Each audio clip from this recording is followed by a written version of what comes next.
Smart FM. Smart Career. Smart listeners, sadar nggak sadar bahwa kebutuhan semakin tinggi sekarang ya. Kebutuhan baik dari sisi financial, kayaknya pintunya harus dibuka banyak gitu ya. Apalagi kita yang bekerja 9 to 5 rasanya sudah memikirkan lagi nih, bisnis apa sih yang bisa kita lakukan sehingga bisa menambah income kita. So, banyak pilihan untuk menjadi hustle di pekerjaan dan juga di bisnis. So, pada kali ini kita akan membahas dalam podcast Smart Career tentang hal ini, dan kita sudah bersama dengan Ibu Alexandra Aprilina selaku HR Advisor and Executive License Trainer, Coach and Consultant. Hai Bu Sandra. Hai juga Audrey. Gimana kabarnya? Baik sekali. Baik sekali. Mungkin agak kalau kita tanyakan kepada teman-teman yang bisnis iya, kerja iya, mungkin bilangnya bisa, aduh capek gitu ya. Karena untuk berjalan dua kaki butuh energi yang lebih besar gitu ya. Tapi kalau ngelihat sekarang kan trennya cukup tinggi ya untuk teman-teman yang melakukan hal seperti itu.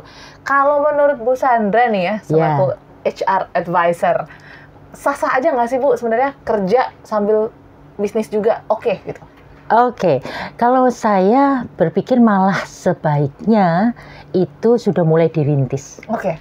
Karena kita tahu ya bahwa kita kebutuhan nggak cuma finansial ya, tapi juga kebutuhan untuk aktualisasi dirinya kita juga gitu, memaksimalkan apa kompetensi dan pengalamannya kita. Hanya pasti perlu hati-hati juga, karena setiap perusahaan kan punya aturannya masing-masing. Biasanya kalau kita sebagai profesional di satu perusahaan, kalau di Indonesia itu kan nggak bisa secara hukum, saya kerja di PT ini, di PT ini, di PT ini, udah pasti nggak bisa. Tapi kalau kita bekerja di satu profesional, di satu PT, tetapi kita punya bisnis, kita bilang sampingan atau profesi sampingan, boleh-boleh aja. Tapi kan apa sih sebenarnya yang ditakutkan oleh perusahaan kalau karyawannya tuh punya bisnis sampingan? Pasti satu, jangan sampai nggak fokus. Betul. Satu ya. Wah, malah konsentrasinya terpecah nih. Secara kerjaan profesional jadi terganggu, target jadi terganggu kan gitu ya. Terus di satu sisi lagi, ya sebaiknya jangan bisnis atau hal yang terkait sama kompetisi yang sama gitu. Itu kan juga nggak etis ya. Jadi pasti kalau kita bilang di satu perusahaan dengan perusahaan yang lain ada aturan-aturan yang harus disepakati sih. Oke, berarti secara apa ya, hukumnya sebenarnya boleh nggak sih Bu Sandra, atau ini kebijakan masing-masing perusahaan gitu ya? Kita sebagai karyawan punya bisnis, menjalankan keduanya tanpa mungkin menghilangkan fokus keduanya. Ya, kalau kita kita bilang kita full time nih sebagai karyawan, apalagi di perusahaan yang tadi 8 to 5 ya. Betul. Kemudian dari Senin sampai hari Jumat gitu. Kan kapan lagi? Berarti kan udah pasti tuh. Waktu kita luangnya cuma malam. Ya pasti kan ya yang nggak pakai jam kerja dong, nggak curi-curi jam kerja gitu kan. Tapi kan ada perusahaan-perusahaan yang udah hybrid nih. Yang kemudian pengukurannya adalah target. Betul. Ya kan, ukurannya adalah kesepakatannya adalah hanya terkait dengan project misalnya gitu ya. Nah itu sih sah-sah aja, asal ada perusahaan yang gini juga, ada yang misalnya membatasi tidak boleh bersaing, kemudian tidak boleh menggunakan fasilitas kantor pasti ya. Itu udah as a profesional ya. Kemudian juga perusahaan-perusahaan ada yang lebih bebas juga, malahan nggak apa-apa lah gitu, bebas, hanya ini aja. Nah, balik lagi tergantung agreement atau kontraknya seperti apa sih aturan mainnya. Oke. Dan pastinya tren ini juga sangat-sangat besar gitu di Gen Z, di millennials, melihat juga kebutuhan tadi ya. Betul. Kita bilang semakin tinggi, aktualisasi juga semakin tinggi. Karena semuanya pengen nanti kalau sudah pensiun mungkin jadi bisnis, akhirnya merintis dari sekarang gitu. Betul. Gimana caranya supaya bisa seimbang keduanya sehingga tidak berat sebelah ya, Bu Sandra ya? Kita mesti harus profesional dan time manajemennya bagus. Itu aja sih kuncinya. Selain tidak melupakan bahwa ada etika-etika gitu. Ada etika-etika yang harus dijalankan. Nah, sama seperti ketika saya masih menjabat juga as a VP HR gitu di salah satu grup lah ya, baik waktu ketika di Astra maupun ketika di Combiphar Group itu juga gitu. Apakah saya bisa terima kalau saya membawa nama perusahaan, ya pasti saya izin sama manajemen kan ya. Kemudian kalau saya ngajar dan itu adalah tidak bertentangan atau ngajar tidak di industri yang berkompetisi, ya saya ambil cuti lah. Kan gitu ya, itu profesionalnya. Ada beberapa yang udah menjalankan bisnis, tapi yang menjalankan bisnis adalah suaminya, anaknya, saudaranya, tantenya, tapi dia ikut bantu itu untuk mengembangkan bisnis itu. Nggak apa-apa juga, sepanjang bisnis itu akhirnya juga fair, ketika masuk ke perusahaan itu diperlakukan juga fair. Misalnya contohnya gini, dia bisnis makanan. Kemudian ya dia bersaing aja dengan vendor-vendor makanan ketika memang mau masuk salah satunya di perusahaan. Tapi ada juga perusahaan yang bilang nggak boleh ya, kalau punya bisnis keluarga atau apapun juga nggak bisa bersaing sama vendor. Anda juga nggak boleh ikutan tender atau nggak boleh ikutan vendor jadi vendor. Ada. Tapi ada juga yang fair. Ya udah silahkan, kalau Anda menang ya silahkan masuk gitu ya. Terus kemudian menggunakan yaitu bisnis rintisannya anaknya lah, istrinya lah, suaminya lah, apa gitu. Ada juga yang mengizinkan begitu sih. Oke, jadi sebenarnya ya balik lagi kebijakan perusahaan gitu ya.